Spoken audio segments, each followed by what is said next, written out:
Bienvenue dans le débat sur France 24. Nicolas Sarkozy condamné à 1 an de prison ferme. L'ancien président de la République est reconnu coupable dans le dossier Big Malion sur le financement illégal de sa campagne présidentielle de 2012. Sa peine sera aménagée sous le régime de la surveillance électronique, a précisé le tribunal. Nicolas Sarkozy a fait appel. Des peines allant de 2 à 3 ans et demi de prison, dont une partie avec sursis, ont été prononcées contre ses 13 coprévenus. Une peine donc sévère pour Nicolas Sarkozy. Alors est-ce une peine pour l'exemple? On en débat ce soir avec mes invités. Roselyne Febvre est avec nous. Bonsoir Roselyne, Bonsoir. chef du service politique de France 24. Bienvenue dans le débat. Avec nous Evelyne Sirmarin. Bonsoir, merci d'être avec nous. Magistrate honoraire, ancienne présidente du syndicat de la magistrature. Bienvenue à vous également. Et puis Moustapha Tossa est avec nous. Bonsoir Moustapha, rédacteur en chef adjoint d'MCD. On va tout de suite écouter l'avocat de Nicolas Sarkozy. C'était juste après, bien sûr, la condamnation. Le président Sarkozy, avec lequel je me suis entretenu au téléphone à l'instant, m'a demandé d'aller faire appel, ce que je ferai immédiatement en sortant d'ici. Et naturellement, le jugement ne sera pas exécutoire. La cour d'appel, et c'est pour ça que les cours d'appel existent, dira le droit. Et nous aurons alors l'occasion d'en reparler. Evelyne Sirmarin, donc il a fait appel, Nicolas Sarkozy. C'est une peine sévère puisque le parquet avait requis 1 an de prison, dont 6 mois avec sursis. C'est donc sévère. C'est sévère en ce sens que le tribunal, composé de 3 magistrats, c'est pas uniquement la présidente, bien sûr, qui a décidé, parce que j'entends beaucoup, la présidente a fait ci, a fait ça. Non, Caroline Viguier, la présidente du tribunal, parce qu'il y a eu effectivement une sortie où elle a dit Sarkozy avait été averti par écrit du risque de dépassement du plafond légal.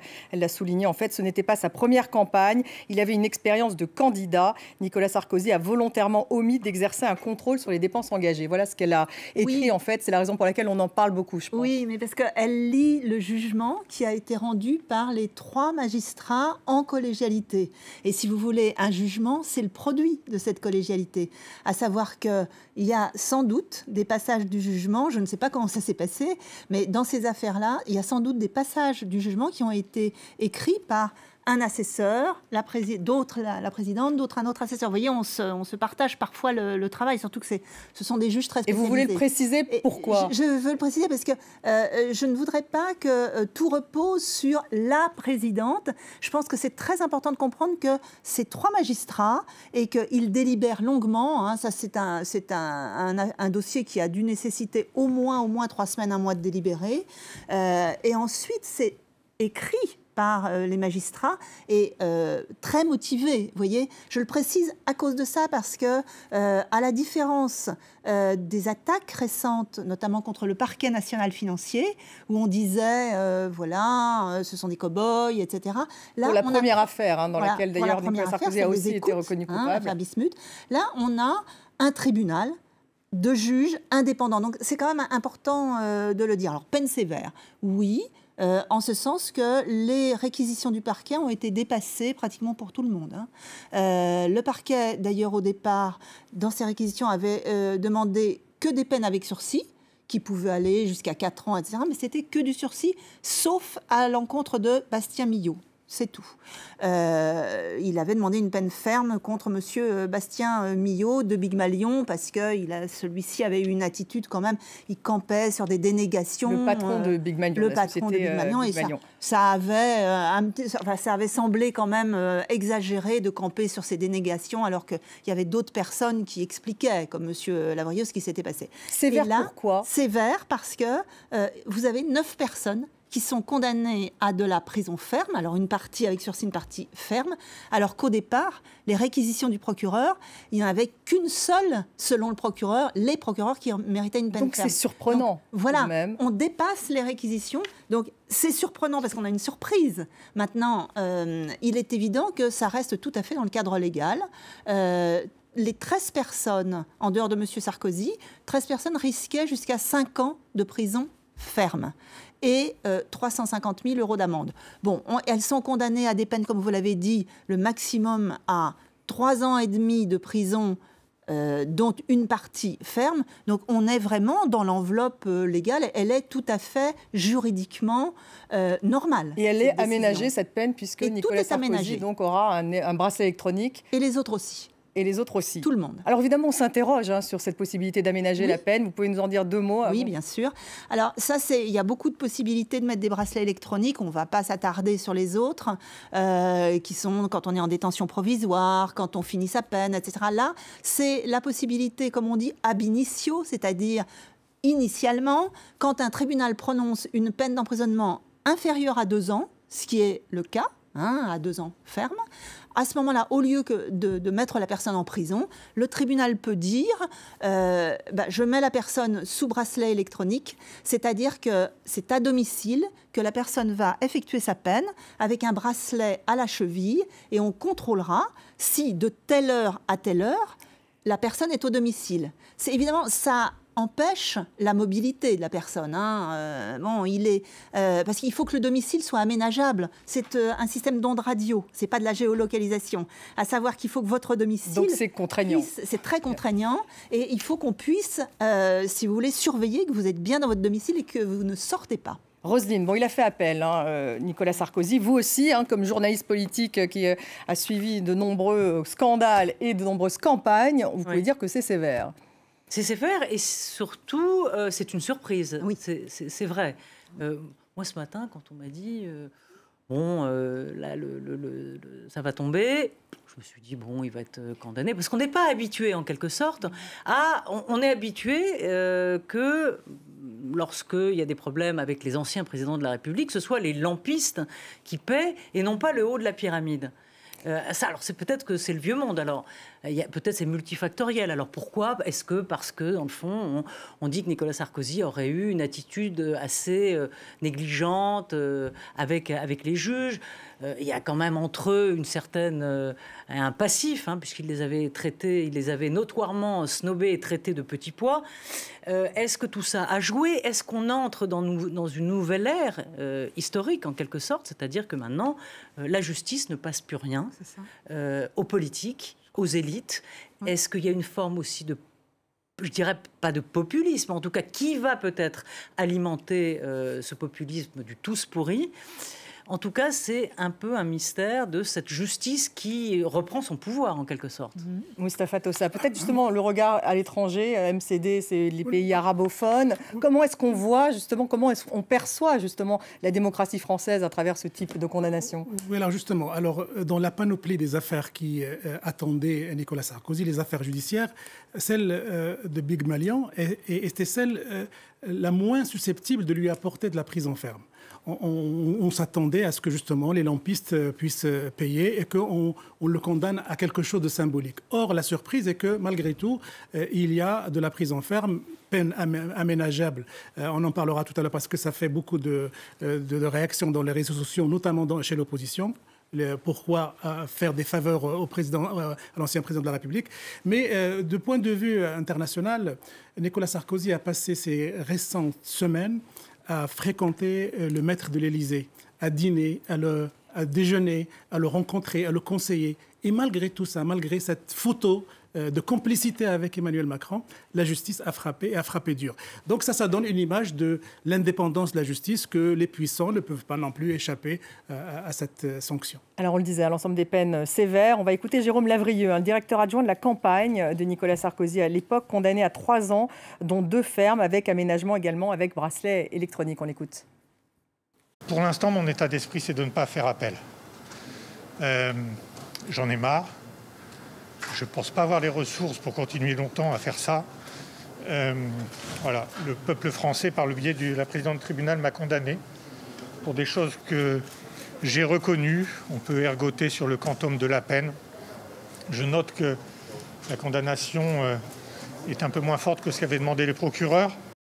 Evelyne Sirmarin, il avait reconnu, justement, Jérôme Lavrieux, ce système de double facture. Bien sûr. Et pourtant, il a été condamné. Oui, bien sûr. Ça, c'est pas parce qu'on reconnaît qu'on n'est pas condamné, bien évidemment. Ça peut aller en atténuation de la peine parce qu'on explique à la justice ce qui s'est passé et ça montre quand même qu'on a bien compris ce qu'on avait fait. Mais il y a d'autres personnes qui ont reconnu tout le système de fausses factures, de fraude, etc. Je voulais souligner que M. Sarkozy n'est d'ailleurs absolument pas poursuivi pour ça.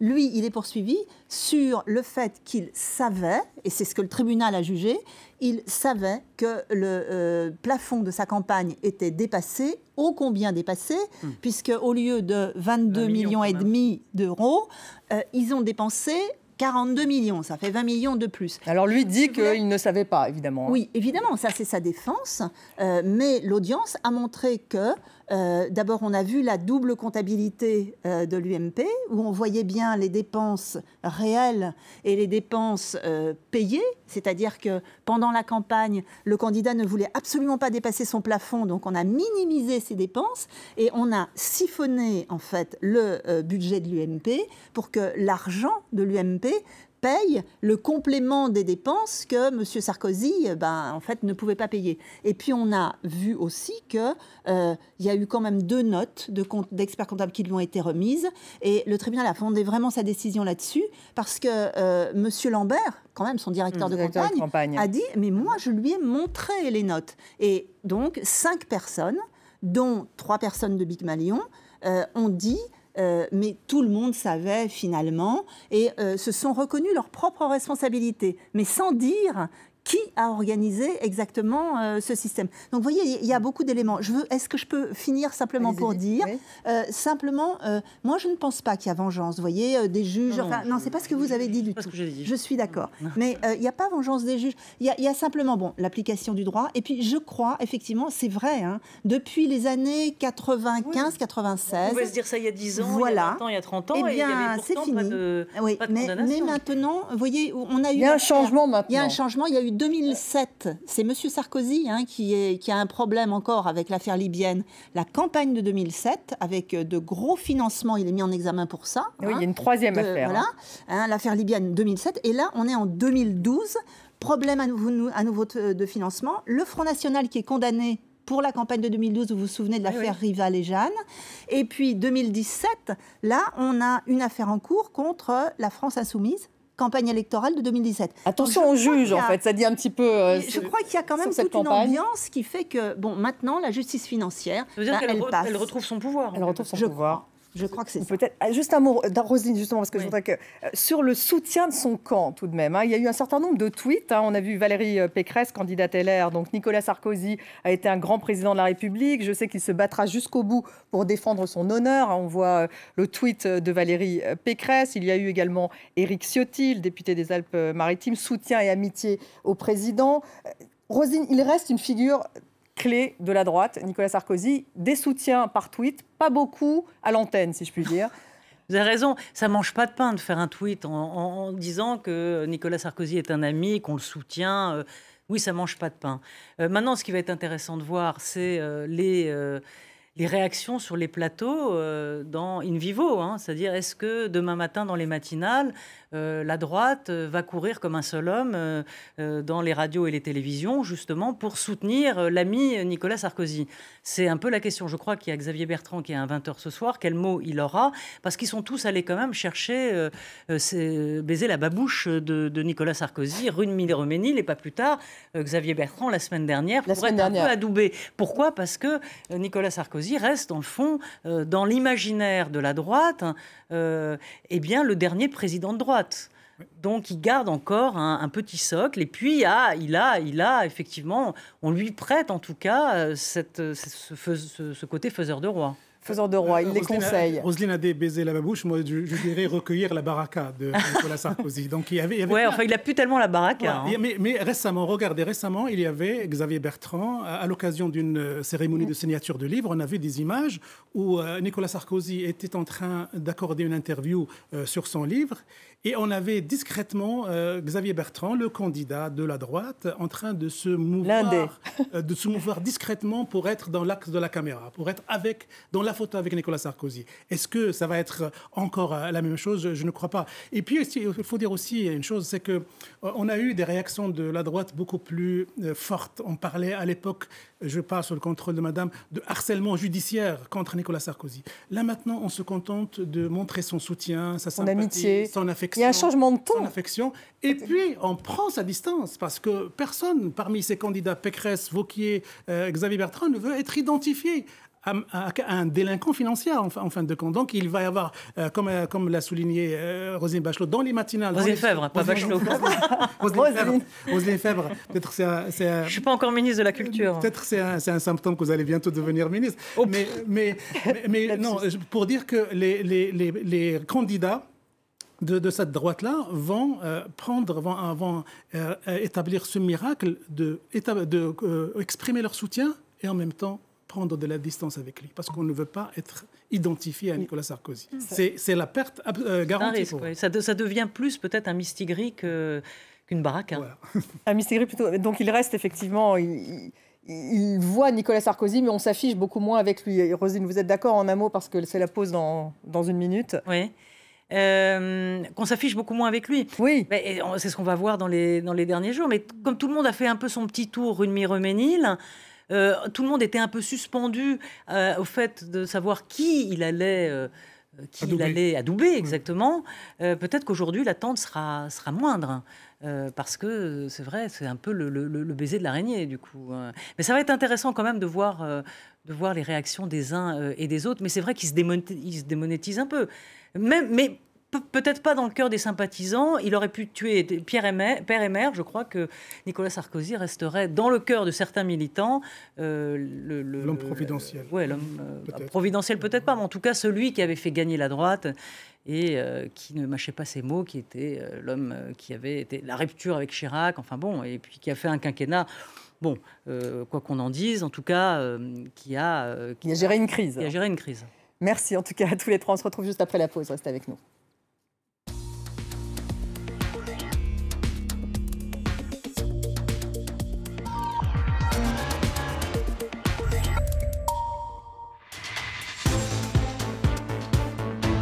Suite du débat sur France 24 consacré à la condamnation de Nicolas Sarkozy, condamné à 1 an de prison ferme. L'ancien président est reconnu coupable dans le dossier Big Malion sur le financement illégal de sa campagne présidentielle de 2012. Sa peine sera aménagée sous le régime de la surveillance électronique, a précisé le tribunal. Nicolas Sarkozy a fait appel. On continue à en débattre avec Roselyne Fèvre, chef du service politique de France 24, Evelyne Sirmarin, magistrate honoraire, ancienne présidente du syndicat de la magistrature, et Moustapha Tossa, rédacteur en chef adjoint de MCD. On parlait justement de la sévérité de la peine et on disait dans cette première partie qu'aujourd'hui les rapports finalement entre la justice et la politique ont changé, qu'aujourd'hui finalement on ne laisse plus rien passer. Et la question qu'on se posait, c'est justement est-ce qu'il y a eu des preuves dans ce dossier disant qu'effectivement Nicolas Sarkozy savait? Alors, ce qu'il y a, c'est ce qu'on appelle en droit pénal un faisceau d'indices. À savoir que le premier élément, c'est que M. Sarkozy a signé ses comptes de campagne. Et ça a pesé lourd. Quand vous signez vos comptes de campagne, ça veut dire que vous attestez que ces comptes, évidemment, ne sont pas frauduleux et sont justes. Le fait de les signer. Deuxième chose, donc, il y a eu 2 notes d'experts comptables extrêmement alarmantes, dont la 2e note en avril, qui, selon quand même l'ex-préfet Lambert, qui était son directeur de campagne, ont été remises en main propre à Nicolas Sarkozy, qui en a été informé. Et ces notes disaient, il faut arrêter toutes les dépenses. Tout ce qui est budgété, on le continue, mais on ne fait plus de nouvelles dépenses. Il y a aussi, si vous voulez, comme autre élément, l'énormité de la somme, c'est-à-dire ces 20 millions d'euros en plus que les 22 millions et demi autorisés. C'est pas, je pense que s'il y avait eu, ne serait-ce que, ça peut vous choquer, mais je sais pas, 200 000 ou 300 000 euros de dépensés en plus, peut-être là ça se discutait. Quand il y a 20 millions d'euros, ça veut dire que, comme l'a dit M. Copé, d'abord, à qui la somme profite, mais surtout, les 5 autres prévenus qui ont dit, bon, tout le monde était au courant, ils ont dit, mais lui, il était sur scène. Et c'est un homme politique qui a beaucoup d'expérience. Oui, mais enfin, on pourrait aussi regarder, oui, pardonnez-moi, sur Jean-François Copé, il était quand même son directeur de campagne. Oui. Et Lavrieux était le directeur adjoint. Oui. Copé n'a absolument pas été condamné dans cette affaire. Et comment on peut imaginer qu'un directeur de campagne ne soit pas lui non plus au courant, c'est là où quand même il y a poids de mesure. Alors, à l'époque, c'est quand même... son directeur de campagne, c'était Monsieur Lambert. Hein. Monsieur Copé... Oui, il était trésorier. C'est encore pire. Voilà. Monsieur Copé, il est censé savoir. Oui, pardon, il était le secrétaire général de l'UMP. Ouais. Donc, ce qu'il y a, c'est qu'il n'y a pas eu d'autres éléments. On a découvert, à la fin de l'instruction, dans les scellés, des choses concernant M. Copé, selon les avocats d'autres prévenus. Mais, ça n'a pas été estimé suffisant pour réouvrir l'instruction et que M. Copé soit mis en examen. C'est ça qui s'est passé. Mais vous voyez, il y avait aussi le fait que, et je pense que le tribunal a fondé sa décision là-dessus, Monsieur Sarkozy était un homme politique expérimenté. On est en 2012 et il était le président de la République. Donc habitué quand même à contrôler les choses, à savoir ce qui se passait, etc. Alors c'est sûr qu'il ne pouvait pas savoir le prix des tracts, c'est pas le problème. Mais quand même, quand Monsieur Sarkozy était sur scène, 44 meetings, c'est quand même lui qui les a demandés. Il a accéléré sa campagne. Et je crois que le tribunal a estimé que à partir du moment où il a décidé, M. Sarkozy, de la stratégie de la campagne, nécessairement, en voulant 44 meetings, il savait que ça coûtait très cher et qu'il était obligé de dépasser. Donc on parle d'un faisceau d'indices, pas de preuves. Exactement. Et on ne sait pas non plus si cette double comptabilité UMP Big Malian a servi uniquement à financer les meetings électoraux ou bien à de l'enrichissement personnel des gens qui traitaient ces affaires-là. Mais là, il n'y a pas eu enrichissement personnel. Sur Nicolas Sarkozy, il n'y a pas. Et sur les autres non plus. Manifestement, c'est purement, entre guillemets, politique. On n'est pas du tout dans une affaire... Il faut se remettre dans le contexte de l'époque. Voilà. 2012, d'abord, Nicolas Sarkozy démarre très tard sa campagne et François Hollande est en avance. Donc, il veut rattraper. Et donc là, c'est la panique et il faut faire des meetings XXL. Et là, c'est le fameux « quoi qu'il en coûte ». Quoi qu'il en coûte, il faut gagner. Voilà, quoi qu'il en coûte, il faut gagner. Alors justement, ça, je dirais, ce jugement tout de même va peser sur cette campagne présidentielle. On sent qu'aujourd'hui, j'imagine que les candidats vont faire attention, ils vont regarder peut-être les comptes. Un mot justement sur ces comptes de campagne. Ils sont plafonnés aujourd'hui, j'imagine. Oui, alors, vous voyez, par exemple, dans notre affaire Big Malion, c'était 16 millions d'euros au premier tour pour M. Sarkozy. C'est des fonds publics, hein, c'est nous, les contribuables, qui payons. 16 millions d'euros, il avait droit pour le premier tour. 22,5 millions d'euros pour le deuxième tour. Donc, vous voyez, c'est plafonné en fonction, effectivement, des voix du candidat, etc. Mais la Commission nationale des comptes de campagne, son président nous dit, moi, ce que je voudrais, et je n'en ai pas le pouvoir, c'est contrôler en temps réel les factures de tous les candidats. Je ne voudrais pas, comme actuellement, qu'on me donne après coup les comptes et puis j'ai les factures, j'ai pas les factures, parce que dans Big Malion, il y a énormément de factures qui ont été détruites. Donc la commission des comptes de campagne, elle n'a pas pu, si vous voulez, après coup, exactement voir ce qui se passe. Donc elle va tenter d'augmenter son contrôle. Elle ne peut pas elle-même, mais ça serait souhaitable pour la démocratie qu'elle ait plus de pouvoir pour éviter ce genre d'affaires. Le fait que ce jugement intervient aujourd'hui dans ce contexte, de cette manière aussi spectaculaire, c'est un message extrêmement fort pour les partis politiques qui s'apprêtent à se lancer dans la présidentielle. Donc ils auront à faire beaucoup plus attention dans les dépenses, dans le contrôle de cette machine financière, parce que une candidature, c'est une entreprise financière qui marche avec des fonds, donc ils vont davantage faire attention. Moi, à la limite, c'est une sorte de mise en garde, en fait. À la limite, tout le monde a compris, ce paramètre-là, tout le monde l'a compris. Mais moi, ce qui m'intéresserait, par exemple, de savoir, c'est l'effet Sarkozy condamné sur une famille politique qui rêve de casser le duo Le Pen-Macron. L'espoir, c'était dans cette droite républicaine. Est-ce que un jugement pareil, aussi dur, qui met en prison un ancien président de la République appartenant aux républicains anciens UMP, est-ce que ça ternit obérer les chances de cette renaissance? Il peut. Non, alors moi, je pense plutôt ce que vous disiez tout à l'heure, c'est qu'on est entré dans une autre ère avec des magistrats. Vous dites que cette chambre est particulièrement difficile, mais que ce sont des jeunes magistrats qui arrivent. Donc, qui ont un regard peut-être un peu plus neuf et un peu à l'anglo-saxonne, un peu à... je ne sais pas, aux d'autres démocraties européennes qui sont beaucoup plus sévères et qui n'acceptent... Ça, c'est notre vieux monde. C'est notre vieille résurgence monarchique qui, depuis des années, quand même, perdure. Et aujourd'hui, on est, je ne sais pas si vous êtes d'accord avec moi, tout à fait. mais je crois vraiment que c'est une question aussi de génération des juges. Oui, je crois aussi. Et on le voit aussi. On change d'époque. On change d'époque. On change de génération de magistrats. Et ça se voit aussi pour l'antiterrorisme. Leur modèle, c'est M. Molins, le procureur général de la Cour de cassation. Ouais. C'est vraiment leur modèle. Et ce sont des juges qui ont de l'expérience, mais qui considèrent que la délinquance financière est aussi grave que la délinquance de droit commun et qu'il faut punir, y compris de peine de prison. Et qui ont les méthodes aussi des juges de criminalité organisée. Ça, c'est très nouveau. Par exemple, M. Tourner, qui a été très critiqué, qui a été le juge d'instruction de cette affaire, un des deux, il a des méthodes. Lui, si vous voulez, entre guillemets, c'est pas une justice polie. C'est une justice où le juge pose des questions pendant des heures et des heures. Enfin, on ne ménage pas spécialement les mises en examen sous prétexte que ce sont des gens célèbres, politiques, etc. Donc, on les met sur écoute. Ce qui n'existait pas du tout avant. On l'a contesté d'ailleurs. On épluche leur facturation détaillée et après c'est évidemment des protestations chez les avocats, etc.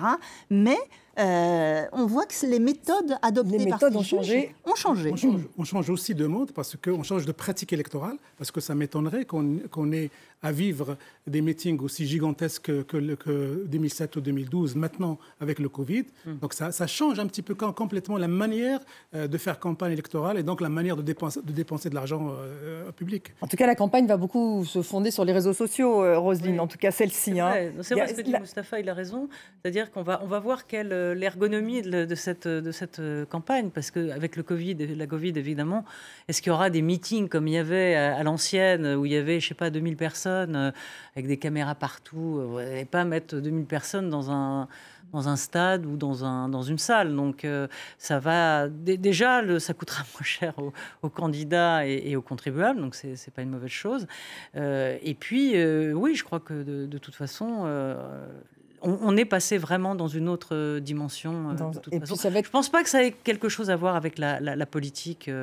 Je pense qu'on entre vraiment dans une autre ère. Ouais. Donc rapport de force avec la justice différent. Bon, dans les réactions, justement... je rajoutais un truc, peut-être faire attention quand même que ça ne nourrisse pas non plus. C'est ça aussi l'envers de la médaille.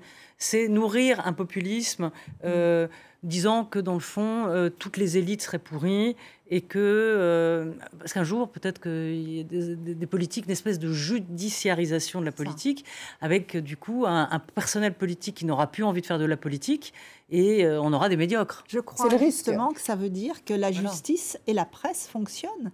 On est avec deux contre-pouvoirs qui grandissent sur les décombres, malheureusement, de la politique, c'est vrai. Et c'est dans l'affaire Big Malion, c'est ces deux contre-pouvoirs, la presse d'abord, parce qu'il y a eu quand même un certain nombre de médias. Il y a eu Mediapart, mais il y a eu aussi Le Point, il y a eu Libé, etc. Et puis ensuite, la justice qui a fait son travail, tout simplement. Et ça, c'est quelque chose qui, au contraire, devrait rassurer nos concitoyens sur le fait que la démocratie fonctionne. Oui, il y a des abus, je crois que malheureusement il y en a toujours eu, mais maintenant on ne laisse plus passer. Et l'acharnement judiciaire dont vous parliez, effectivement, il y a eu peu de soutien, qui ont parlé d'acharnement judiciaire à droite, sauf il y a un tweet même d'Éric Zemmour de soutien à Nicolas Sarkozy qui, lui, évoque justement un acharnement judiciaire contre Nicolas Sarkozy. Donc ça aussi, ça donne aussi un peu la tonalité de la campagne. Il faut rappeler qu'à droite, Sarkozy était un des rares à avoir été gentil avec Éric Zemmour. Lui, il a dit pourquoi ne pas organiser des débats avec lui alors que le reste des hommes de droite ne veulent absolument pas en entendre parler. Nicolas Sarkozy, dans ses déclarations, a dit oui, pourquoi ne pas organiser un débat et affronter Éric Zemmour. Donc il l'a respectabilisé en quelque sorte. Il a aussi critiqué sur les parents de Mera qui avait enterré leurs enfants en Israël et Nicolas Sarkozy avait été très choqué par cela. Mais ce qui est intéressant de voir, c'est qu'Éric Zemmour parle, lui, d'acharnement judiciaire, Roselyne, contrairement justement à Valérie Pécresse. En tout cas, il pense que lui, on s'est acharné contre lui, alors qu'il a été, lui, condamné 2 fois, je crois déjà. Mais peut-être qu'il fait une projection. Quelle tonalité ça va donner justement cette campagne, Roselyne ? Beaucoup de réseaux sociaux, un contrôle tout de même judiciaire. Vous disiez, il y a peut-être des vocations qui seront... ça va être compliqué en tout cas. Oui, alors il y a plusieurs aspects. Déjà, il y a le sujet, en tout cas, il y a le sujet stricto-politique, c'est-à-dire de ce qu'on va mettre sur la table. Et aujourd'hui, celui qui met à l'agenda le sujet de l'immigration, c'est Éric Zemmour. Et il va y avoir, à mon avis, deux axes, deux lignes. C'est une part des politiques, et on peut mettre là-dedans Jadot, Macron, Barnier, qui sont dans l'idée de la réconciliation, et l'autre axe qui est la radicalité. Alors, on aurait pu mettre Sandrine Rousseau dedans, la France Insoumise, et Zemmour. Et une Marine Le Pen qui, dans le fond, elle, est un peu au milieu du gué, en se mollissant, pour reprendre l'expression de Darmanin. Et bien, du coup, elle trouve plus dur qu'elle sur son chemin, qui est Éric Zemmour. Donc il y a une vraie radicalité. Je pense que c'est à la fois la radicalité et la réconciliation qui vont être les deux lignes de force de cette... ceux qui veulent réconcilier et ceux qui veulent radicaliser. Au contraire. Il faut rajouter à ça que depuis que Nicolas Sarkozy a été poussé à la sortie de la vie politique à cause de ses affaires judiciaires, la droite est restée orpheline. Elle est depuis quelques années à la recherche d'un remplaçant, à la recherche d'un héritier. Ouais. Et personne n'arrive à remplacer, à incarner le personnage qui était celui de Nicolas Sarkozy. D'ailleurs, on dit que le véritable chef de la droite, en fait, c'est Emmanuel Macron et pas quelqu'un d'autre. On établit des comparaisons entre Sarkozy et Emmanuel Macron. On va écouter justement un extrait d'une interview chez nos confrères de RTL de Nicolas Sarkozy, parce qu'il a parlé tout de même, il a donné un avis sur les candidatures à droite. J'ai beaucoup d'amitié pour Xavier. Il a été pour moi un très bon ministre, un ami qui était fidèle à des moments qui étaient difficiles. Xavier veut mener son ambition, je peux parfaitement le comprendre. J'admire les gens qui font de la politique. La présidentielle, c'est la rencontre d'un destin, d'un homme, d'une femme, avec les Français. Bon, Roselyne, là, il marque une préférence pour Xavier Bertrand dans cette course à droite. Le problème, c'est qu'il dit la même chose des uns et des autres, c'est-à-dire qu'il noie le poisson. Parce qu'en fait, en vérité, Nicolas Sarkozy, il a pas envie que la droite gagne. Parce qu'il veut rester un peu cette figure du commandeur. Il veut, après lui, le chaos.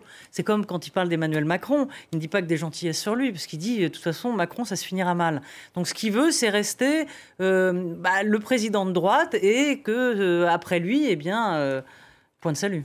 Point de salut après lui. Alors il y a une troisième affaire tout de même, on va le rappeler, parce que donc il a été condamné 2 fois. Oui. Il y a une troisième affaire sur le financement libyen, c'est-à-dire de la campagne. Donc là, cette affaire, elle va passer par le même tribunal, ça va être la même procédure. Oui. Alors l'instruction est bientôt terminée, donc ça sera sans doute terminé fin 2021.